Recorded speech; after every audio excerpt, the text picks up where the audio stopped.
¿Qué tal? Muy buenas noches. Qué bueno que nos acompaña como todos los miércoles. Saludo con mucho gusto a María Elena Vega. ¿Cómo Muy buenas estás, María noches, Elena? Darío. Gracias, bien, qué gusto. Y a Rogelio Varela. Darío, ¿qué tal? ¿Cómo estás, Marilena? Buenas noches. Rogelio, buenas noches. Acompáñenos. Hoy vamos a platicar de la mortandad de las MIPYMES ante este devastador efecto del COVID-19. Este miércoles el presidente Andrés Manuel López Obrador aseguró que las perspectivas económicas de México para el cierre de este año son muy buenas, debido principalmente al desempeño del turismo, y reiteró que en este escenario es viable la creación de una nueva aerolínea. Citibanamex considera que el plan del gobierno federal para reforzar el paquete contra la inflación y la carestía tendrá un efecto amortiguador marginal. En tanto, el banco espera que el pico de inflación se alcance en los últimos 3 meses del año y cierre en 8.6%. El gobernador de la Reserva Federal de Estados Unidos, Philip Jefferson, señaló que la inflación es el problema más grave que enfrenta el Banco Central de este país y dijo que llevará algún tiempo solucionarlo. Un análisis realizado por expertos de la Organización Nacional de las Naciones Unidas indica que la crisis por la desaceleración económica que sufre este año y el próximo las naciones de Latinoamérica será las más graves que enfrentan las regiones de países en desarrollo, y alertó que la economía que se verá más afectada será Brasil y México. La falta de planeación sigue impactando en la gestión de las pequeñas y medianas empresas. Vea lo que le preparamos. De acuerdo con el estudio demográfico de negocios del INEGI del 2021, en un periodo relativamente estable económicamente, de cada 100 establecimientos que nacen, 31 mueren antes del primer año y 21 entre el primero y el segundo año. El documento concluye que la proporción de muertes en negocios disminuye a medida que tiene mayor edad. En cuanto a coyunturas económicas complicadas, durante la parte crítica de la pandemia por COVID-19, el INEGI identificó que, en el periodo de mayo de 2019 a julio de 2021, la tasa mensual de muertes fue de 1.45% y de nacimientos de 0.81%. Es decir, de cada 10.000 establecimientos existentes en un momento dado, en el lapso de un mes murieron 145 y se crearon 81. Hoy más que nunca, los negocios se enfrentan al dilema de planear para el mediano y largo plazo al enfrentarse a escenarios complejos e inestables, lo cual dificulta su estabilidad y crecimiento. Parece ser que no hemos aprendido mucho en la constitución de empresas y siguen desapareciendo antes de cumplir 5 años, 2 años, principalmente las MIPYMES. Pasa? ¿Cuáles son las causales? Una de ellas es la falta de planeación en el corto, mediano, incluso largo plazo y sucesión. Para platicar de ello, nos da muchísimo gusto saludar esta noche a la abogada Guadalupe Hernández. Ella es socia directora del despacho Hernández Castillo y Asociados. Muchísimas gracias, Lupita. Qué gusto saludarte. Muy buenas noches. Gracias, María Elena. Muchas gracias por la invitación. Gracias. ¿Qué pasa? No hemos aprendido cómo se constituye una empresa y qué elementos se tienen que pues establecer, aprender para evitar una pues desaparición de la empresa cuando un socio pues no está, cuando un socio fallece, cuando alguien falta. Sí, efectivamente, hay múltiples razones que llevan a la extinción de las empresas, de los negocios, antes de los 2 años. Uno de estos justamente es la planeación sobre el proceso sucesorio, desde el punto de vista legal y desde el punto de vista organizacional. Desde el punto de vista legal, se debe de prever esta situación desde el momento de formación de los estatutos, de constitución de la empresa. Una práctica que la verdad generalmente no se tiene, se usan modelos que carecen de este tipo de clausulado. Entonces es importante establecer desde el momento de la constitución de la empresa qué pasa si uno de los socios fallece.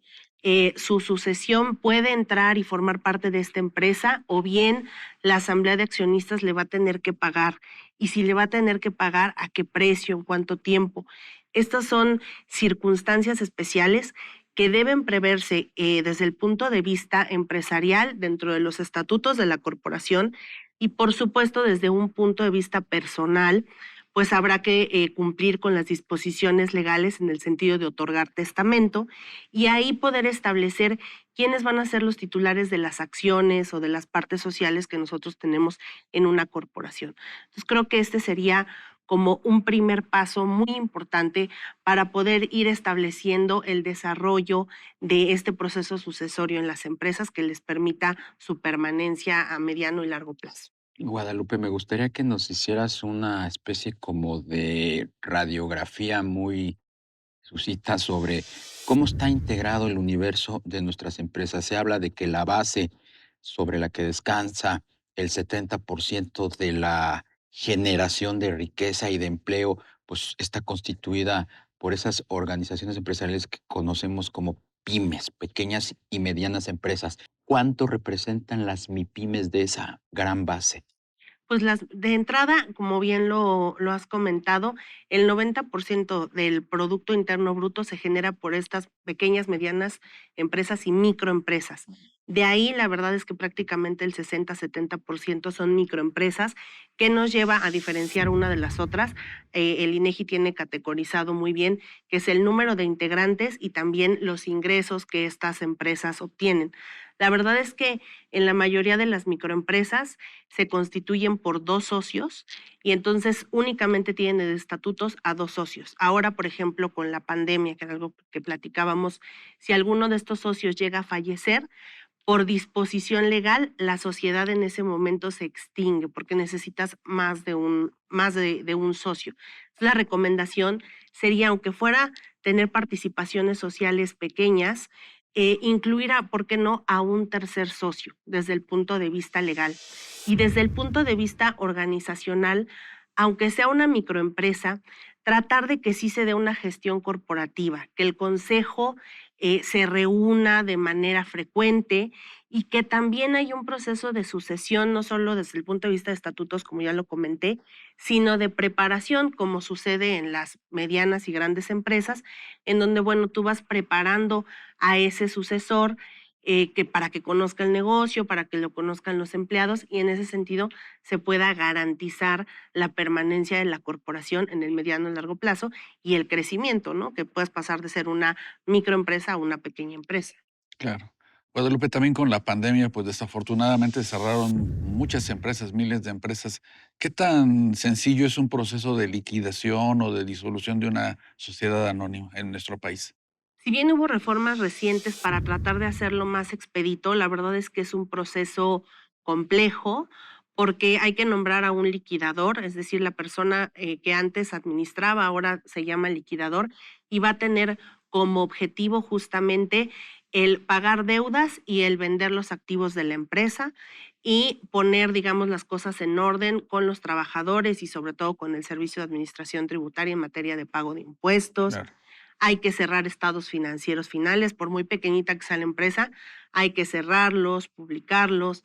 Entonces, pues es un proceso ciertamente complejo, sobre todo cuando no tienes un histórico. La verdad es que cuántas empresas en México realmente se reúnen una vez al año para aprobar estados financieros.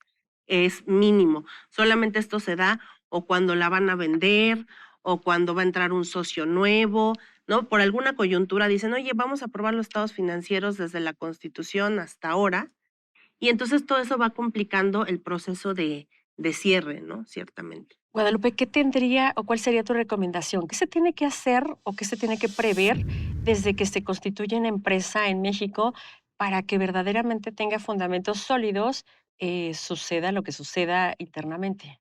Sí, por supuesto. Pues así como lo decía yo, esta cláusula de transmisión mortis causa, en el que se establezca cómo se va a evaluar esa participación, porque no vale lo mismo una participación cuando se constituye la entidad a cuando fallece un socio o por el paso de los años, ¿no?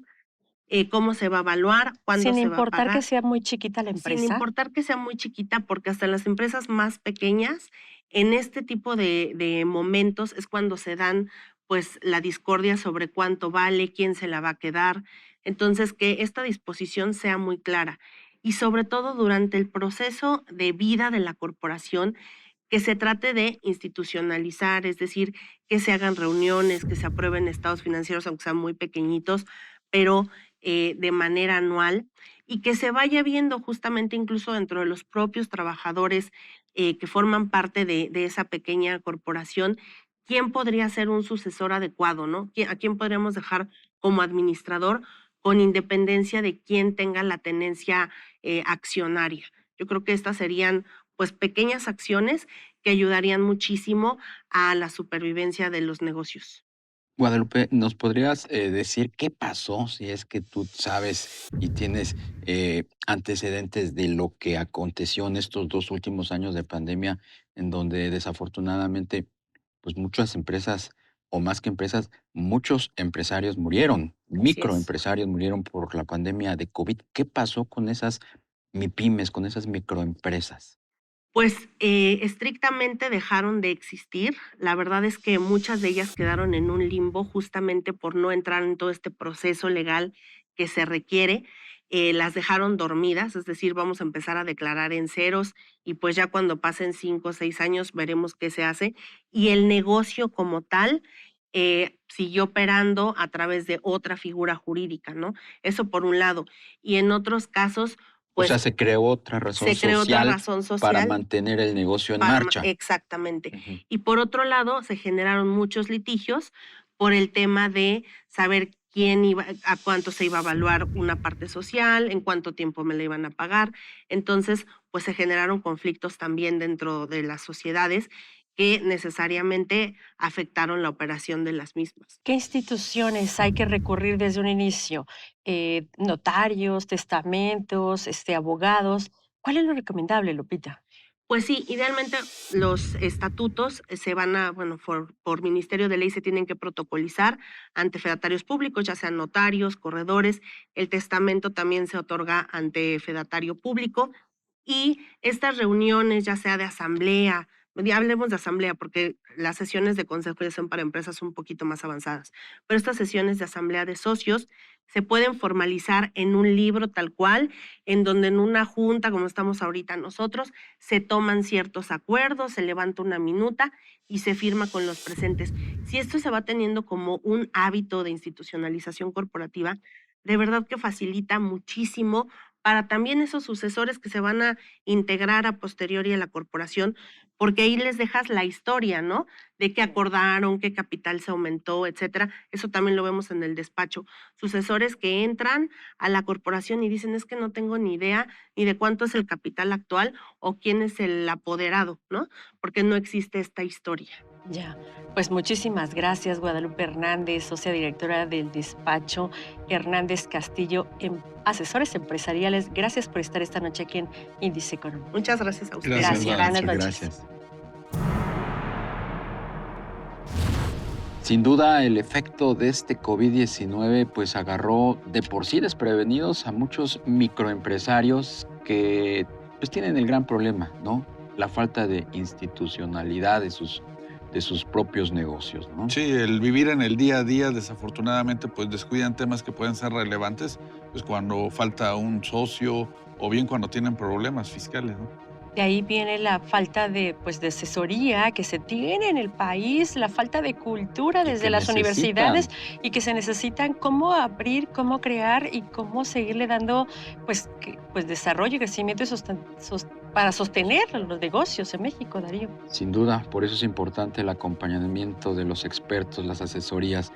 Muchísimas gracias, muy buenas noches. Buenas noches, Darío. Marilena Vega, Darío, gracias, Rogelio Marilena. Varela, Buenas noches. gracias por habernos acompañado. Le esperamos el próximo miércoles 11:45 de la noche, Índice Económico por ADN 40.